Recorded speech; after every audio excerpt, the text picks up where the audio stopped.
A paz do Senhor Jesus Cristo para todos que fazem parte aqui do canal de reflexão. Hoje o nosso estudo está aqui em 1 Reis. Eu vou ler o capítulo 2, o versículo 1 para frente. Aqui Davi está dando conselhos a Salomão, e depois em seguida ele morre, Então vamos à leitura. E aproximaram-se os dias da morte de Davi, e deu ele ordem a Salomão, seu filho, dizendo: Eu vou pelo caminho de toda a terra. Esforça-te, pois, e sê homem. E guarda a observância do Senhor, teu Deus, para andares nos seus caminhos, e para guardares os seus estatutos, e os seus mandamentos, e os seus juízos, e os seus testemunhos. Como está escrito na lei de Moisés, para que prosperes em tudo quanto fizeres, para onde quer que te voltares, para que o Senhor confirme a palavra que falou de mim, dizendo: Se teus filhos guardarem o seu caminho, para andarem perante a minha face, fielmente, com todo o seu coração e com toda a sua alma, nunca, disse-te, faltará sucessor ao trono de Israel. E também tu sabes o que me fez Joabe, filho de Zeruia, e o que fez os 2 chefes do exército de Israel, a Abner, filho de Ner, e a Amasa, filho de Jeter, os quais matou e em paz derramou sangue de guerra, e pôs o sangue de guerra no seu cinto que tinha nos lombos e nos seus sapatos que trazia nos pés. Faze, pois, segundo a tua sabedoria, e não permitas que suas cãs desçam à sepultura em paz. Porém, com os filhos de Basilai, os gileadita, usarás de beneficência, e estarão entre os que comem a tua mesa, porque assim se chegaram eles a mim, quando eu fugia por causa do teu irmão Absalão. E eis que também contigo está Simei, filho de Gera, filho de Benjamim, de Baurim, que me maldisse com maldição atroz no dia em que ia a Manaim, porém ele saiu a encontrar-se comigo junto ao Jordão, e eu, pelo Senhor, lhe jurei, dizendo que o não mataria à espada. Mas agora o não tenhas por inculpável, pois és homem sábio e bem saberás o que lhe hás de fazer, para que faças com que suas cãs desçam à sepultura com sangue. Davi dormiu com seus pais e foi sepultado na cidade de Davi. E foram os dias de Davi, que Davi reinou sobre Israel 40 anos. 7 anos reinou em Hebrom, e em Jerusalém reinou 33 anos. Então aqui a gente vê um pai aconselhando um filho, E ele dá aqui ele faz observações para que ele preste atenção naqueles que foram leais, fiéis, e naqueles que foram infiéis, Naqueles que até amaldiçoaram, zombaram dele, e que ele, por Deus, até os manteve vivo, Mas aí ele fala que para ele, ali ele tinha um combinado, um voto com Deus, de que ele não mataria esse homem que amaldiçoou ele quando ele estava fugindo do Absalão, Então, por Deus, ele não fez isso, ele deixou. Só que aí ele está falando que Salomão não precisa manter isso, Mas para ele usar a sabedoria que ele já recebeu de Deus e ele ali conduzir essa situação, Então, assim, isso era uma coisa entre Davi e Deus, não matar esse homem. Por outro lado, ele está falando que Salomão não deve manter isso, Ele deve fazer ali conforme a sabedoria que ele já recebeu de Deus, E está falando para ele prestar atenção, né? Nas pessoas que são fiéis e naqueles que não são, né? Então, está alertando ele, né? A valorizar aqueles que ele pode contar, que ele pôde contar, e aqueles que infelizmente não foram, né? E para ele não confiar nisso, mas ele confiar na sabedoria que ele já recebeu de Deus, né? Então, aqui é um pai dando conselho para um filho, né? E é assim que deve ser a nossa vida. A gente dá o conselho para as pessoas, mas tudo tem ali um limite, né? Tem até onde... aqui Davi deixa claro que até onde ele foi, né? Ele se comportou de uma maneira. Mas aí Salomão, ele vai ter que realmente colocar em prática o que ele aprendeu de Deus, a sabedoria que ele recebeu do Senhor. Ele vai ter que agir de outra forma, no tempo dele, no contexto dele. Ele vai ter que... Ele não vai poder continuar fazendo tudo ali como Davi fez, né? Davi é uma pessoa, o contexto foi aquele e ele vai ter a história dele, né? Então, cada um na sua realidade, no seu tempo, no seu contexto, né? E é como assim, quando ele fala desse cara, desse homem aqui, que amaldiçoou ele e que mesmo assim ele manteve ele vivo por conta do Senhor, é como se fosse assim, olha, até aqui o Senhor me deu sabedoria para controlar essa pessoa, né? Para manter essa pessoa ali quieta, mas aí eu vou, agora é com você, e você, né, toma a sua decisão, né? Então, assim tem que ser. A gente ensina, a gente prepara, mas as pessoas elas vão acabar seguindo o próprio caminho dela, né? Fazendo as próprias escolhas dela, né? E a palavra do Senhor, quando ela nos aconselha, em Provérbios, a termos sabedoria, a ouvir Deus, para que a nossa vida ande bem, para que tudo corra, né? Conforme a vontade do Senhor, que o princípio da sabedoria é o temor ao Senhor, né? Então a sabedoria de Deus, ela não tem nada a ver com a cultura desse mundo, né? Muitas pessoas confundem isso, misturam, né? A sabedoria de Deus, ela não tem nada a ver com a cultura desse mundo. Ela está acima, ela é maior, ela é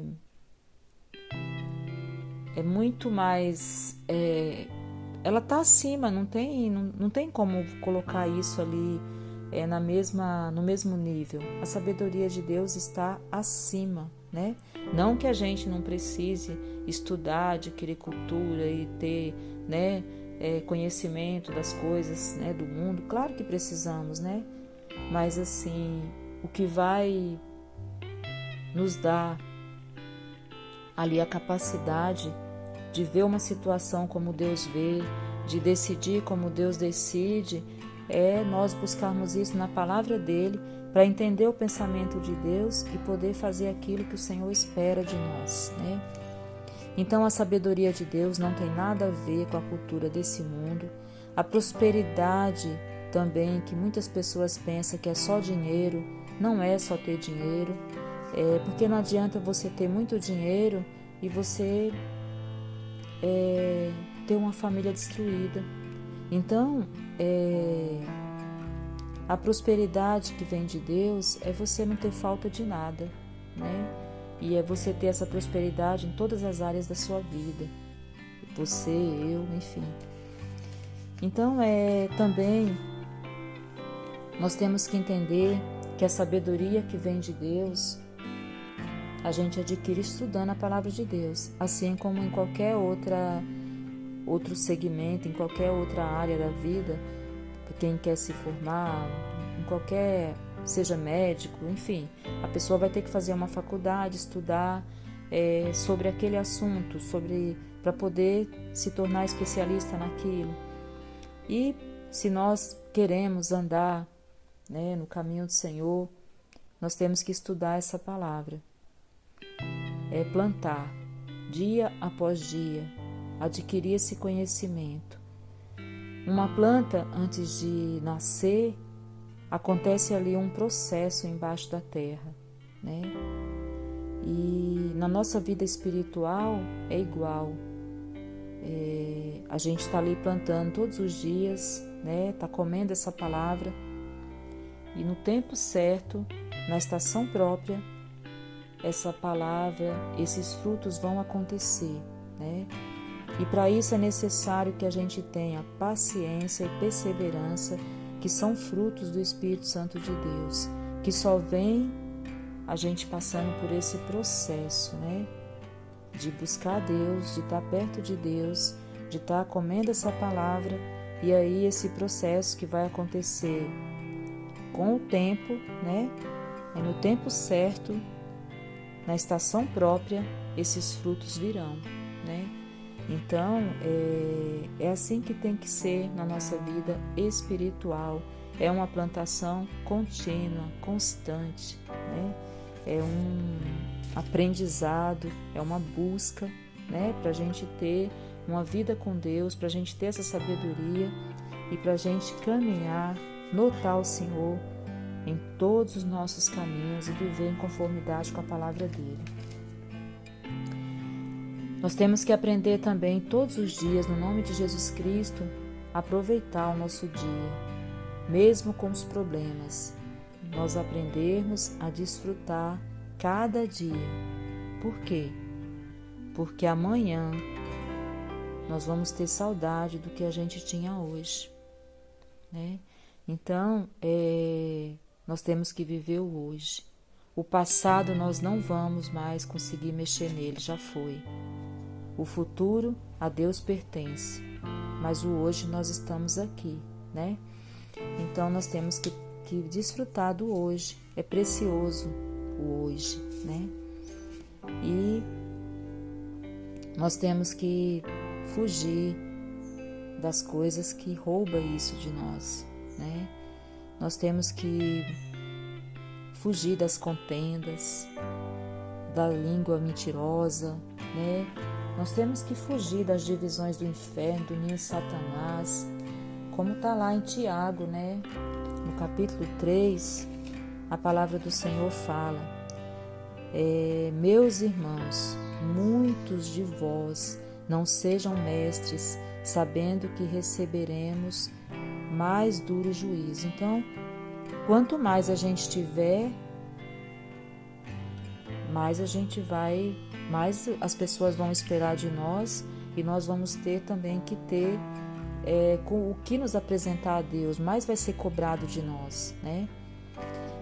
Aqui no 2 ele fala, para quem mais aqui ainda no 1 ele está falando, né? Que quanto mais a gente receber, mais cobrado de nós vai ser, né? Agora aqui no 2 ele fala: porque todos tropeçamos em muitas coisas. Se alguém não tropeça em palavra, o tal varão é perfeito e poderoso para também refrear todo o corpo. Ora, nós pomos freio nas bocas dos cavalos para que nos obedeçam, e conseguimos dirigir todo o seu corpo. Vede também as naus que, sendo tão grandes e levadas de impetuosos ventos, se viram com um bem pequeno leme para onde quer a vontade daquele que os governa. Assim também, a língua é um pequeno membro, e gloriar-se de grandes coisas. Vede quão grande bosque um pequeno fogo incendeia. A língua também é um fogo como um mundo de iniquidade. A língua está posta entre os nossos membros e contamina todo o corpo e inflama o curso da natureza e é inflamada pelo inferno, porque toda a natureza, tanto de bestas feras como de aves, tanto de répteis como de animais do mar, se amansa e foi domada pela natureza humana. Mas nenhum homem pode domar a língua. É um mal que não se pode refrear, está cheia de peçonha mortal. Com ela bendizemos a Deus e Pai, e com ela amaldiçoamos os homens, feito à semelhança de Deus. De uma mesma boca procede bênção e maldição. Meus irmãos, não convém que isto faça assim. Porventura deita alguma fonte de um mesmo manancial, água doce e água amargosa? Meus irmãos, pode também a figueira produzir azeitonas, ou a videira figos? Assim tampouco pode uma fonte dar água salgada e doce. Então o conselho aqui é para nós vigiarmos com a nossa palavra, com a nossa boca, com a nossa língua, né? Nós temos o cuidado para não fazer o mal. Aqui ele usa o exemplo da naus, né? Que ali defende, né? O barco, o navio, enfim, dos ventos fortes, né? Que consegue virar de um lado para o outro, conforme a pessoa que está ali governando, né? Então, assim, fala da nossa boca, né? Fala dos animais que são domados, né? E fala que a língua é um negócio indomável, né? Uma coisa difícil mesmo. E não pode uma hora estar abençoando, outra hora estar amaldiçoando. Não convém que seja assim. Então, saber usar a nossa língua requer sabedoria. E essa sabedoria vem de Deus, né? Não é a cultura humana que vai nos dar isso, mas é a sabedoria do alto, o conhecimento de Deus, que vai nos ensinar a domar essa língua, né? E isso também, mesmo assim, a gente ali buscando de Deus, como a gente é falho, imperfeito, a palavra de Deus diz que a gente vai tropeçar, né? A gente vai tropeçar em alguma coisa, né? Mas se a gente estiver perto de Deus, com certeza nós vamos errar menos, porque o Senhor vai nos avisar. Toda vez que a nossa carne, que a nossa imperfeição vacilar, o Espírito Santo de Deus está ali para nos avisar, né? Então, meu irmão, minha irmã, que eu e você, a gente aceite o conselho de Deus que vem do alto, né? E a gente possa ter na nossa vida a sabedoria de Deus, que não tem nada a ver com a cultura desse mundo. Nós podemos adquirir, sim, né, a cultura desse mundo e usar aquilo que nos convém e aquilo que não nos convém lançar fora, mas a sabedoria de Deus, ela está acima disso, né? Ela é maior que tudo, né? Então nós temos que buscar essa sabedoria de Deus para a nossa vida, para Ele nos ensinar como governar a nossa própria vida e como conduzir tudo que está à nossa volta, né? Conforme a direção de Deus. Então nós temos que, assim como o Davi deu esse conselho para Salomão, né? Como um bom pai, né? E Deus nos dá esse conselho através da palavra dele, nós temos que prestar atenção nisso e trazer isso para a nossa vida todos os dias e passar isso para as próximas gerações, porque alguém passa para a gente e a gente passa também, né? Então para que o trabalho de Deus ali através da nossa vida seja feito, né? Deus conta com a gente para fazer o certo, né? Para pregar a palavra dele, para dar bom exemplo, né? Com o nosso comportamento, a nossa maneira de viver, né? Então é isso. Eu espero, meu irmão, minha irmã, que eu e você nós tenhamos esse cuidado de observar a palavra de Deus, de buscar essa sabedoria e de dar bons conselhos para os nossos filhos e para aqueles que estão à nossa volta, e também receber bons conselhos que vêm do alto, né? Em nome de Jesus Cristo. Aqui ele alertou, né, para ele prestar atenção nas pessoas que foram fiéis e naqueles que não foram, naqueles que ele manteve do lado dele, e ele deu ali um alerta, né, de como ele devia se comportar, mas seguir a sabedoria que vem de Deus. Amém? Então que eu e você, a gente absorva conhecimento, mas que a gente fique com aquilo que a palavra de Deus nos diz. porque essa sabedoria é superior a qualquer sabedoria humana. Amém, meu irmão, minha irmã? Se você aprecia esse canal, se esse canal traz algum benefício para a sua vida, entra aqui, se inscreve, compartilha, dá um joinha, faz um comentário para que esse canal avance e chegue para mais pessoas. Desde já o meu desejo é que você e toda a sua casa seja tremendamente abençoado por Deus. Que Deus abençoe você grandemente e que tudo seja para a glória de Deus.